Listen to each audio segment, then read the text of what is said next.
Hey guys, Zelonius here. Welcome to another video on the channel. In this video today, I'm going to be showing you possibly the most ratty, disgusting formation that exists in FIFA 23. It is going to be the 5-4-1. However, it is super effective. It has taken the pro scene by storm. I think it might even be a new formation this year. Let me know in the comments. I could be wrong on that, but I'm pretty sure it's brand new this year. It's disgusting. It's ratty. It's quite defensive, as you'd imagine from the 5-4-1, but it is brilliant in terms of how good it is. It is definitely, for those wondering, more of a new gen tactic, and by that I just literally mean it suits new gen compared to old gen more. The reasons being for that, new gen is generally slower, new gen takes a lot more patience keeping the ball, old gen is a lot more about counter-attacking, fast pace. Once you get in on a through ball, you're pretty much always in. So formations that are better at attacking tend to work better on old gen. Whereas on new gen, you can still do that, but if it formation's very good defensive while still being good going forward and hard to break down, then it's going to be very effective. So for me, the 4-3-2-1 that I posted a couple of days ago, that is probably for me the best formation on old gen. That would be what I would recommend if you're an old gen player. However, this formation is what I use to see out a game on old gen, and it is still effective if if you're on old gen, you want to play a more patient possession based style. That's very solid defensively. But on new gen, I think this is probably the go-to formation if my life depended on it and it was like out and out, had to do everything in my power to win the game. Why does it say I've got 32 Courtois? I was trying to think which player there doesn't have the chemistry. But yeah, 5-4-1. Let's get into it. So, as with all my tactics, I always play a defensive and attacking version of the main formation that I'm using. My ultra defensive in general is the 5-4-1. That's even more defensive. That is like a stay back, part of the bus tactic. I rarely use that. It's only in a really tight game late on if I need to see it out. But generally speaking, like I say, if I'm playing old gen, I play 4-3-2-1. If I'm playing new gen, I'd go 5-4-1. The 5-4-1, I have two versions of it. One that's a more balanced one. Trust me, the 5-4-1 genuinely is a good formation going forward still. I don't think any formation that has no attacking threat can ever be good on the game in terms of as a balanced overall tactic to use a lot. Because if it's like that, people are just going to park the bus against you, counter-attack, and you're never going to be able to score if you have no threat. So you need a formation that's got a threat going forward, and it does have this, but we'll see it more so in the instructions. The obvious strengths of this formation: it has 5 defenders. Any formation that has 5 defenders is instantly going to be a lot harder to break down.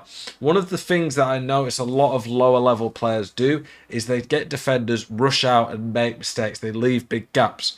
You can get away with this a lot more in the 5-4-1 because if you pull a man out, it doesn't matter much because you've still got a flat back four there. So if you're someone who's very prone to pulling men out of position, leaving bad gaps, the 5-4-1 could work wonders for you. However, that's not necessarily a good thing to do, by the way, just pulling men out. It still does leave some gaps, but it's not going to be as punished in this. You get really good possession in this formation, especially on new gen, which is a more slower game.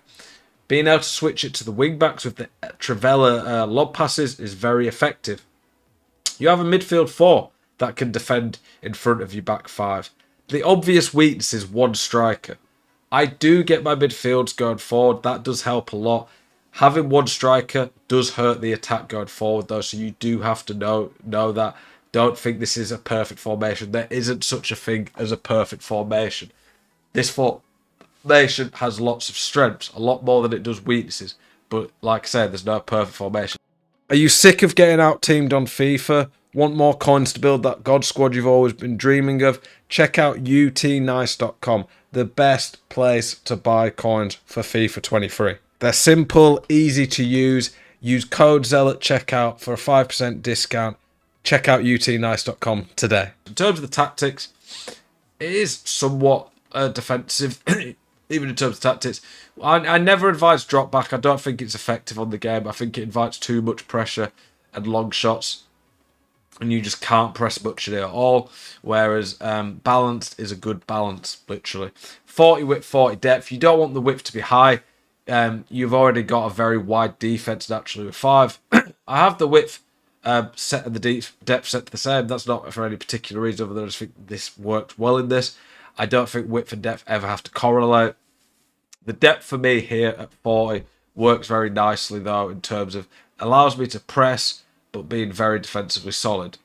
Build up play, chance creation, balanced and direct passing. That is a very good combo that I think just seems to always be very effective. 60 width works very well for me. I think this formation gets a lot of natural width, which opens it up. In this formation, you definitely have to be patient for the chances to open up more so than other formations. But when we get to the instructions, it'll be a bit more obvious where we're getting a lot of our chances from. Players in box 6. This needs to be reasonably high. You could even up it to 7 if you're struggling, because you need to get players getting into the box so you have chances. In terms of the instructions, stay central, stay forward. I don't know why I was getting behind. I have both the midfielders on balanced attack, cover centre. If they're on get forward, you just don't really have a midfield and you get counter-attacked too easily. So I still like having balanced attacks. They do defend, but you could even put one on stay back if you wanted to be super defensively solid. But I like having midfielders being able to contribute in the attack. So in this formation, you definitely don't want a centre mid who can't go forward. Someone like a Makaleli would be awful in this. Whereas in the 4-3-2-1 as the middle centre mid as an anchor man, it'd be great. So you do need to at times adjust your team based on the tactic formation you're using. The wingers, I have these set on basic defence support, so they do help. You can go come back. Again, this is very negative. It will make you a nightmare to break down, but it will hurt your attack. You can go stay forward if you want to counter-attack more, but then I feel you kind of lose the strengths of having the flat midfield 4 to help defend. We go cut inside, getting behind. So these guys are going to be making runs a bit more centrally to support the striker. And this works well because we have a balanced overlap with the wing backs. So the wing backs are going to overlap the left and right mid. And in turn, when they overlap, these guys are cutting inside. These guys, the wing backs, give us width. So we can do cutbacks, overload people in the middle with our centre mids running forward, our left mid, right mid forward. And it is very good going forward. You just need a little bit more patience to get it going than some of the other formations that are a bit OP going forward, where you just do one through ball and you're in. This formation is not going to be as good at that, but it is still going to be very good at attacking if you've got the right mindset and patience for it. Naturally, you do need wingbacks who can attack. You don't want, at this point in the game, all the good fullback wingbacks can attack generally. Some are better than others. But yeah, that's important. You can't have stiff wingbacks who can't dribble, can't pass. For the more attacking version, very similar. We just up the depth a lot, up the press, so we're going to be a lot more aggressive. That's really important. If you don't up the depth at all, you're going to find you're going to end up struggling a lot. Simply put, you're going to be pressing a lot lower even. And the press after possession loss is going to work very well for you, I think, when it ups the depth. It just press and the depth kind of correlate and work well together. Build up, play, chance creation, all this is the exact same, except for I do up the players in box by 1. I like it to be a little bit more aggressive. And then I keep the instructions. I don't know why it's not. Has it not saved it from earlier? It's not saved it from earlier when I did it. That's annoying. But I'll show you how I have it set up. On this, I would put get into the box for crosses on the wingers, where it was on balance before. I'd be putting getting behind as well the striker. I keep the centre mids the same.